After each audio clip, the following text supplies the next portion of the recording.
दोस्तों, स्वागत है आपका हमारे YouTube चैनल पे जिसका नाम है गुरुकुल एजुकेशन हब। आज इस वीडियो के अंतर्गत जो है हमारे एक यूजर्स ने कमेंट किया था धारा 133 के अंतर्गत बेदखली, ठीक है, उसके बारे में आपको बताने वाला हूँ।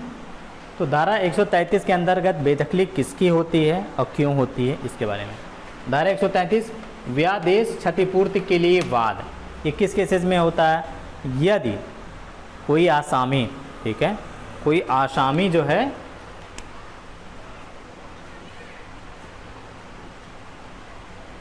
आसामी भूमिधर, ठीक है, यदि कोई आसामी किसी भी ज़मीन का, ठीक है, जो उसको दी गई है उसका जो है दुरुपयोग कर रहा है, सही तरीके से प्रयोग नहीं कर रहा है, तो उस केसेस में होता क्या है, उस आसामी को बेदखल करने के लिए एक तो धारा 131 है 131, ठीक है, धारा 131, धारा 131, ये होता क्या है आपका, इसमें जो है आसामी के विरुद्ध, ठीक है,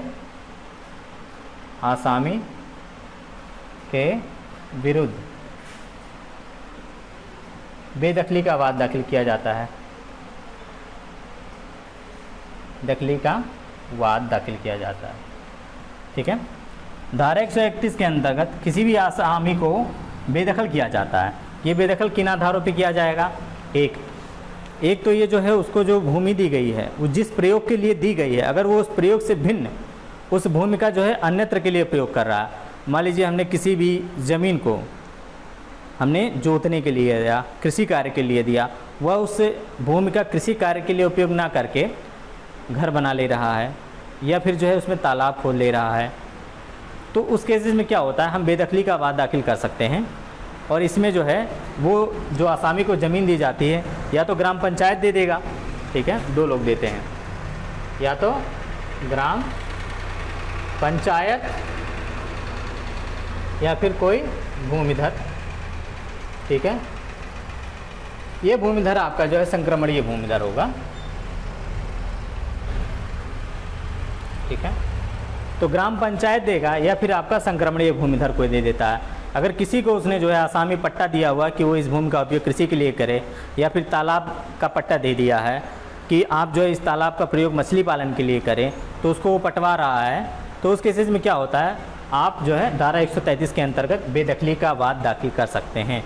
और ये जो है बेदखली का वाद जो है दाखिल करते समय यह ज़रूरी नहीं है कि आप आसामी को सूचना दें कि आपको बेदखल किया जा रहा है या आपके खिलाफ जो है बेदखली का वाद दाखिल किया जा रहा है, इससे डायरेक्टली जो है बेदखली का वाद दाखिल किया जा सकता है। और इसमें जो लगान होता है, ठीक है, मान लीजिए कि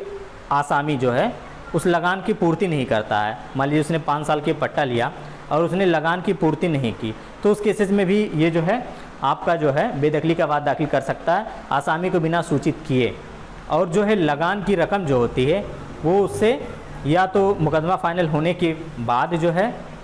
पैसा ले सकते हैं लगान का, या फिर बीच में ही आप जो है उसको दाखिल वाद करके पैसा ले सकते हैं। तो ऐसे केसेस के अलावा, ठीक है, अगर व्यक्ति कोई नहीं चाहता कि हम धारा 131 के अंतर्गत बेदखली का वाद प्रस्तुत करें, तो उस केसेस में जो है आसामी को बेदखल करने के लिए धारा 67 जो है आपका, कोई भी अवैध कब्जेदार किसी भी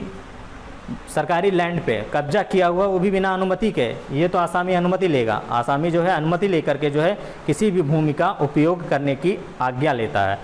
तो इस केसेस में होता क्या, इसके बेदखल होने के लिए धारा 133 के अंतर्गत अगर आप धारा 131 में नहीं करना चाहते तो आपको धारा 133 में वाद दाखिल करना होगा उपजिलाधिकारी न्यायालय में, ठीक है। उपजिलाधिकारी न्यायालय में आप वाद दाखिल करेंगे तो आपको जो है बेदखल, ठीक है, आसामी जो है उसको बेदखल करने के लिए 3 पॉइंट होगा।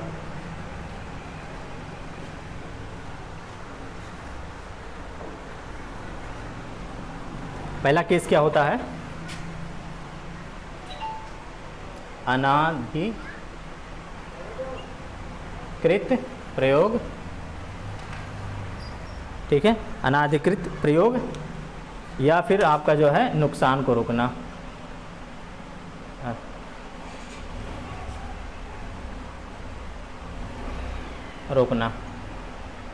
पहले केस में क्या होगा, अगर कोई आसामी किसी भी ज़मीन का गलत तरीके से, अनऑथराइज्ड तरीके से प्रयोग कर रहा है ज़मीन का, ठीक है, उसको नुकसान पहुंचा रहा है, तो उसको रोकना, ठीक है, पहले केस में जो है उसको रोकने के लिए हम लोग प्रयोग में आते हैं। दूसरा केस क्या हो जाएगा आपका, क्षतिपूर्ति के लिए, कंपनसेशन, या हो गया क्षति, ठीक है। अगर कोई व्यक्ति आसामी है और वो जो है ज़मीन का क्षतिपूर्ति करता है, उसको क्षति पहुंचाता है, तो उस केसेस में क्या होता है, हम उसके डैमेज के लिए आप जो है इसमें वाद दाखिल कर सकते हैं, अगर वो ज़मीन को डैमेज कर रहा है। दूसरा केस हो गया। तीसरा, अगर आसामी जो है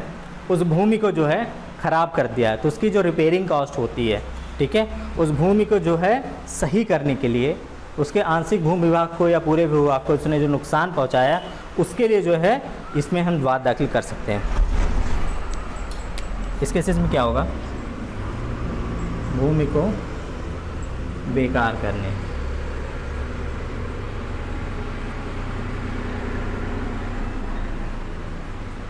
के लिए, ठीक है। तो हमारे ये 3 केसेस हो गया। पहले में जो है अनाधिकृत प्रयोग हो गया, या फिर उसके नुकसान को रोकने के लिए, अनऑथराइज्ड जो है उसका जो यूज हो रहा है उसको रोकने के लिए। उसके बाद कंपनसेशन के लिए, जो उसने डैमेज किया उसको लिए। फिर उसके बाद जो है रिपेयरिंग के लिए, ठीक है, रिपेयरिंग के लिए जो उसने नुकसान पहुंचाया उसके रिपेयर का कास्ट को लेने के लिए जो है 133 के अंतर्गत जो है आप वाद दाखिल कर सकते हैं। तो आपको धारा 131 के अंतर्गत करना क्या है, उसको बेदखल करना है, और धारा 133 के अंतर्गत क्या करना है आपको, केवल और केवल उससे जो है क्षतिपूर्ति लेना, रिपेयरिंग कॉस्ट लेना, कंपनसेशन लेना, ऐसे केसेस जो है आपके प्रभावी होते हैं। इस मामले में जो है धारा 133 के अंतर्गत एसडीएम न्यायालय में वाद दाखिल किया जाता है, और एसडीएम सर के पास ये पावर होती है कि वो जो है क्षतिपूर्ति के लिए जो भी नुकसान हुआ है उसका आकलन करके वो ऑर्डर पास करते हैं, और क्षतिपूर्ति वो आसामी के द्वारा भरी जाती है। तो दोस्तों जो है हमारे चैनल को लाइक करिए, सब्सक्राइब करिए, अगर कोई प्रॉब्लम्स है बताइएगा ज़रूर।